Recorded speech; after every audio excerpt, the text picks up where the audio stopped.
Hi Team Mira and Physio Megan here. Today I'm going to talk a little bit about Achilles tendinopathies.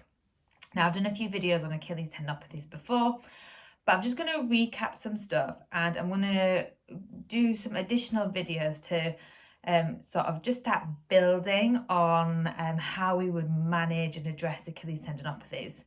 So the Achilles is that big thick tendon at the back of your heel. It's probably something that we've all heard of as runners. We probably all know somebody who's had an Achilles tendon problem. Really prevalent in terms of running injuries. More often in males than in females, and we're looking at that sort of like 40-ish age bracket. Now, how do they happen? They usually occur with some sort of overload. So if you went to a physio and had an assessment around your Achilles, you would discuss lots of things that potentially might have triggered this problem. So that could be how the speed that you're running, if you're running on hills, softer ground, the mileage that you're covering over each run per week, etc. Some sort of training load issue. This is an extrinsic factor, something that's happened to trigger this problem.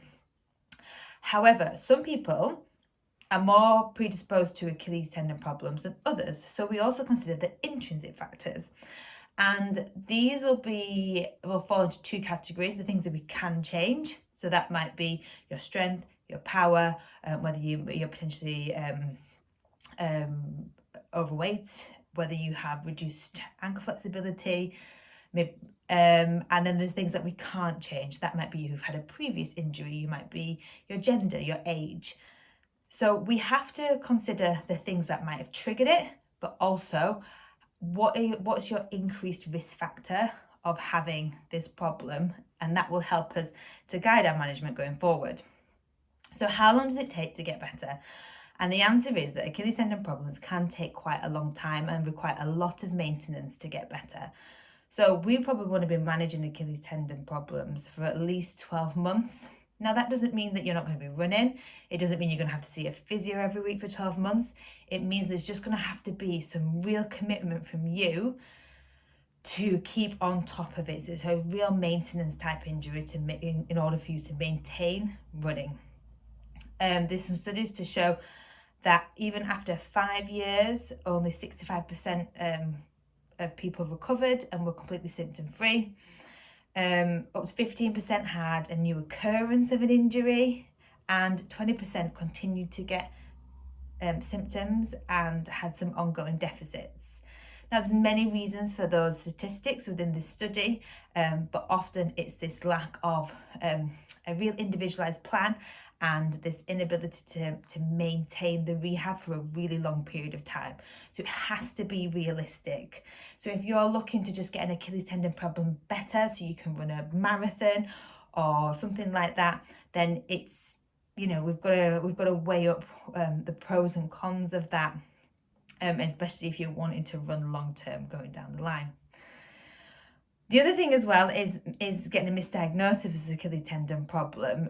We want to make sure that it is the Achilles that is the issue and it's not something else going on. So I would always encourage going to see a healthcare professional for an assessment there. But also discussing with your healthcare professional any concerns or fears that you might have. So we know that fear is one of the biggest reasons that people do not continue with the rehab as prescribed by the physio. And often people are really scared that Achilles is going to rupture. We've got a real fear that there's damage going on there. So if you have any concerns about the program that you've been given, I would address that with your physio. And it might be that program then changes in some way to make sure that you feel calmer, more confident to implement those strategies long term, and that we're not just looking at quick fixes to reduce pain, because that isn't going to help you continue to run and will actually just potentially increase your prevalence of injury going forward. So we need to make sure that we remember that Achilles tendon problems require ongoing management. There's no quick fix there. We need to invest in that rehab. And we really need to prepare for the long game when it comes to Achilles. There are things that we can't change that might make us more predisposed to them, but there are plenty of things we can, and we also need to look at the whole training load picture as well.